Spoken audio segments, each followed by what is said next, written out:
Bom, boa tarde a todos e a todas. Eu também vou aproveitar que o André tomou 80% do tempo aqui de fala. Não, mas eu acho que assim que ele fez um trabalho excelente de fazer esse resgate histórico, né? Colocar os avanços, colocar os desafios. Em todo esse resgate ele mencionou algumas coisas que de fato eu ia mencionar, né? Que era como se ligou o trabalho da OIT, o início do programa da OIT lá em 2002, né? Eu entrei na OIT em 2003, no projeto de combate ao trabalho escravo, rodei ali dentro da OIT em alguns lugares e estou de volta agora como coordenador do programa. E acompanhei todo esse avanço também. Além disso, já acompanhei 2 operações do Grupo Móvel, né? Como a Catarina falou, são aprendizados de vida. Tenho por mania viajar o Brasil inteiro para aprender a realidade, sair dessa bolha de plástico do grande centro urbano, né, e conhecer a realidade brasileira. Acho que o lugar mais longe que eu fui foi Colniza, que é do Mato Grosso, aí conhece, né, ali norte do Mato Grosso, quase Pará, é onde o mundo faz a curva, ali a esquina do mundo, né? 400 quilômetros você chega a Juína de avião, dá para chegar no avião, né? E depois você anda mais 400 quilômetros numa 4x4 e você chega em Colniza. Para ver essa realidade, né? E às vezes a realidade da completa capacidade do Estado de estar presente, de fato.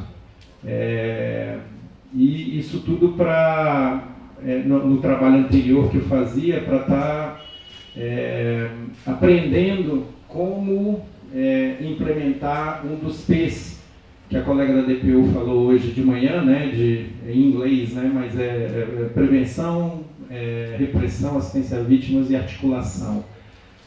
Então, especificamente na questão da prevenção, o André falou um pouco aqui, mas eu queria dar uma ênfase a isso, né, sobre a necessidade de ações no pós-resgate. A gente tem, obviamente, o processo de retirada da pessoa, né? Não vou falar em libertação, porque libertação requeriria o fim da vulnerabilidade, e não é isso que acontece no resgate, né?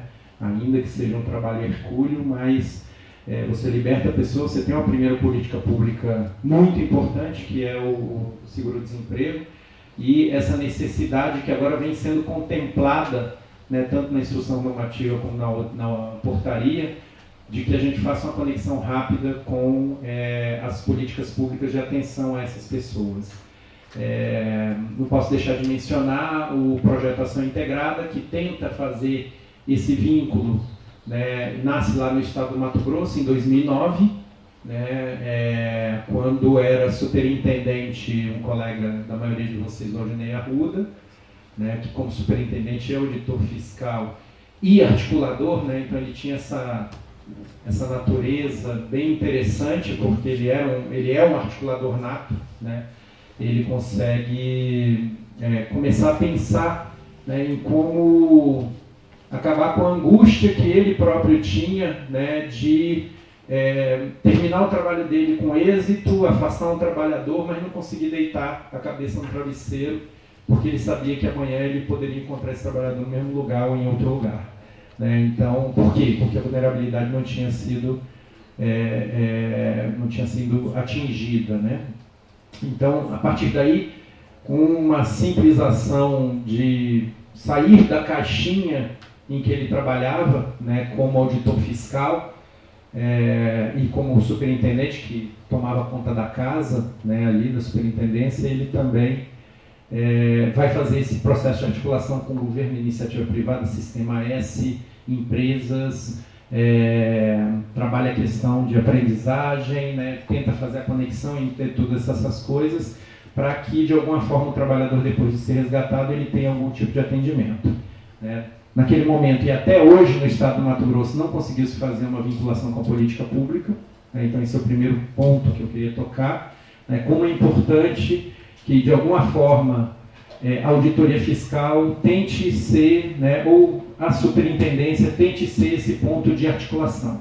Esse é o primeiro ponto. Por que isso? Não é papel do auditor fiscal. Será? né?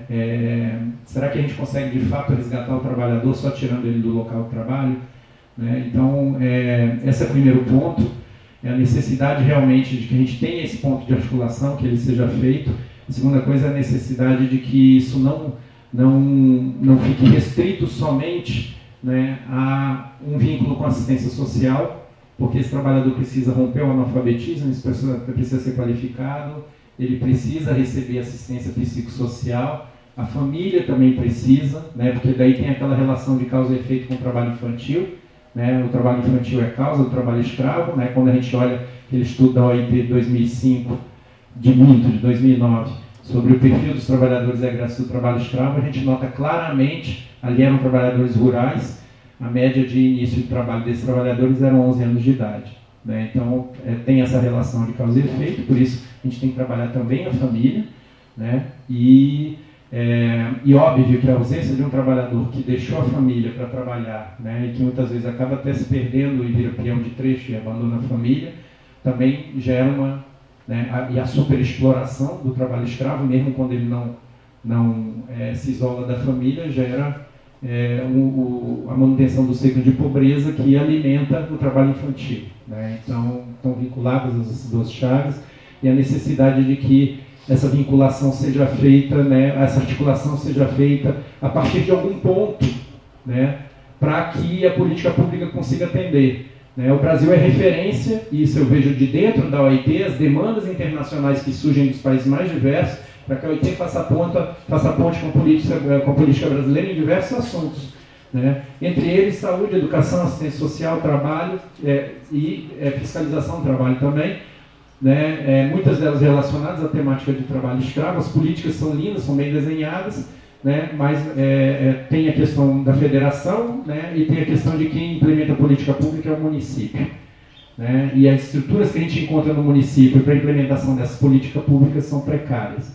Né? Então, existe a necessidade também da gente fazer a vinculação dessas políticas públicas para que elas, de maneira integrada, consigam atender esse trabalhador. Né? Esse papel não existe no Brasil. O Ação Integrada, que foi pensado lá no estado do Mato Grosso, que acabou não conseguindo fazer uma conexão com a política pública porque o governo do estado tinha uma linha ideológica que não permitia, né, e que de alguma forma isso persiste até hoje, impediu que o Ação Integrada lá tivesse essa vinculação, coisa que aconteceu, por exemplo, no estado da Bahia. Né? E esse é o segundo ponto que eu queria mencionar, um olhar específico para esse estado, que assim como o estado de São Paulo com os migrantes, né, consegue estabelecer um vínculo da fiscalização do trabalho, né, do resgate do trabalhador, com um atendimento imediato. Né? E esse atendimento tem que ser imediato, porque o André Ruston falava aqui de realmente você precisa, no calor do resgate, fazer o vínculo com esse trabalhador. Ele está descrente da política pública, né? Ele não acredita. Por quê? Porque a política pública nunca atingiu ele. A verdade é essa. Né? A análise sobre os trabalhadores atendidos pela Ação Integrada demonstrava que mais ou menos 60% dele nunca tinha estado no cadastro único do governo, que é o cadastro onde estão os pobres do Brasil. Né? Eles sequer estavam no cadastro único do governo. Né? Então, da assistência social que gera o Bolsa Família. Então, a política pública não chegava a eles. Então, como ela não chegava a eles têm uma completa descrença dessa vinculação. Então, o momento do resgate é um momento também de fazer esse atendimento. Eu não estou falando de levar assistência social para dentro da fazenda, né? Mas eu estou falando de levar assistência social para o momento pós-acerto de contas, né? Para que esse trabalhador já saia do local do acerto de contas com um vínculo com a assistência social, no mínimo. Né? E isso é um papel que a Auditoria Fiscal do Trabalho pode fazer. Né? Então, também deixar esse ponto de conexão. Na Bahia isso acontece, né? Com a coordenação que a Coetrai faz lá, né? Da qual a Auditoria Fiscal do Trabalho faz parte. Né? Tivemos idas e vindas e um processo bem polêmico, mas que hoje está normalizado. Né? São planejadas ações, então você tem uma força-tarefa estadual, eles vão a campo e o pessoal da proteção, da rede de proteção, fica a postos. Eles sabem que vai ser na região X, não sabem que fazendas, né? Quer dizer, a questão de confidencialidade está preservada, né? Mas ficam a postos. Houve resgate, eles se movem e vão lá atender. Né? E aí é interessante porque o Estado principalmente no que diz respeito à assistência social, supervisiona o trabalho da política de assistência social do município. Isso é outra novidade que acontece no estado da Bahia, então acho que vale a pena esse olhar. E aqui a gente tem toda essa vinculação do resgate dos trabalhadores, a Missão Paz, a CAMI, né, e as políticas públicas municipais e estaduais, que é um outro olhar bem importante. Então era um pouco isso, né, que eu queria falar. Eu queria dizer que existe essa necessidade, ressaltar essa necessidade do trabalho em rede e ressaltar a necessidade de que muitas vezes a auditoria fiscal do trabalho é um ponto importante de conexão, de articulação para a política pública atender esse trabalhador no pós-resgate. Além disso, mencionar toda essa polêmica que está acontecendo agora com relação à instrução normativa e à nova portaria, né, e dizer que, antes mesmo disso, quando a gente está no meio daquelas discussões sobre o conceito, né, com os ataques que aconteceram, né, tentativas de mudança do conceito, a SDH, juntamente com a CIT, né, pedem um apoio ao OIT, então, para que a gente tentasse olhar para os autos de infração, né, para o conjunto de autos de infração e fazer uma análise de qual seria o núcleo duro do trabalho escravo, né? Quais são os autos de infração que aparecem quando há resgate e com que outros autos de infração eles se relacionam, né? Para tentar estabelecer, porque é aquele jogo, né, que os auditores sabem empiricamente, né, o que acontece, eles vivem essa realidade, eles sabem que não é a espessura do colchão, nem a saboneteira, né, que qualificam um trabalho, que caracterizam um trabalho escravo, né, mas existia a necessidade de que a gente gerasse essa informação de maneira estruturada. Então a gente está terminando, só para dizer outra coisa para dizer para vocês também, que a gente está terminando agora esse estudo, né. Na semana que vem nós vamos ter uma reunião, o André Russon vai estar presente lá,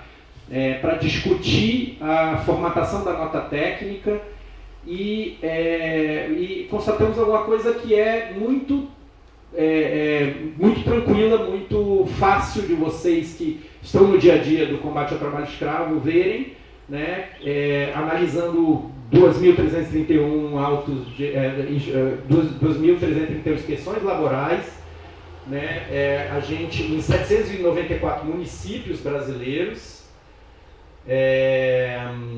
a gente analisou 1.809 autos de infração e tentou fazer, então, o vínculo deles em termos de quais os autos que apareciam conjuntamente como se caracterizava o trabalho escravo, né? Quando a gente olha essa realidade e a gente faz uma leitura dos 20 principais relacionamentos, né, vão aparecer, só estou localizando aqui no texto, vão aparecer aqui principalmente exame admissional, instalações sanitárias no local de trabalho, na frente de trabalho, local para refeição, alojamento, ausência de armário e cama, água potável e higiênica, equipamentos de proteção individual. Esses são os que aparecem sempre, né, e sempre relacionados um com o outro, né? Então não vemos aqui saboneteira, não vemos aqui distância entre camas, nem espessura de colchão. Destes principais autos presentes, na maioria das regras, destacam-se, né? Ou seja, entre esses que eu citei, são os que sempre aparecem. Exame admissional, materiais para socorro, água potável, local para refeições e preparação de alimento, EPI e instalação sanitária. Ou seja, é a comida, é a água, né? É o banheiro, é o local para higiene e o local para dormir. Basicamente é isso. Esse é o núcleo duro do trabalho escravo, né? Então, é assim que a gente tem que endereçar, e aí a OIT vai fazer uma discussão com alguns técnicos, né, dentro dos parceiros, para a gente soltar uma nota técnica, né, baseada em fatos, em análise, sem fazer nenhum julgamento, né, de mérito, fazendo uma pequena análise jurídica, né, tanto das convenções internacionais, não só a 29, porque esse é um erro que a própria OIT vai ter que corrigir ao longo do tempo. A gente vem se embasando muito na Convenção número 29, e existem outras convenções que o Brasil ratifica, né, fazendo a meia-culpa, e que evoluíram no conceito da Convenção número 29. Né? Então a gente tem que começar a mencionar isso vai aparecer na nota técnica, né, e a gente vai tentar mostrar isso graficamente também. E eu acho que esse vai ser um ponto que vai ajudar bastante nessa discussão que está agora aparecendo, né, na mídia, parece que de uma maneira relativamente instrumentalizada por alguns grupos, para que a gente possa fazer essa discussão de maneira mais qualificada, inclusive no âmbito da CONATRAI, com um amplo diálogo, né, democrático, em que os setores produtivos também possam participar. Obrigado.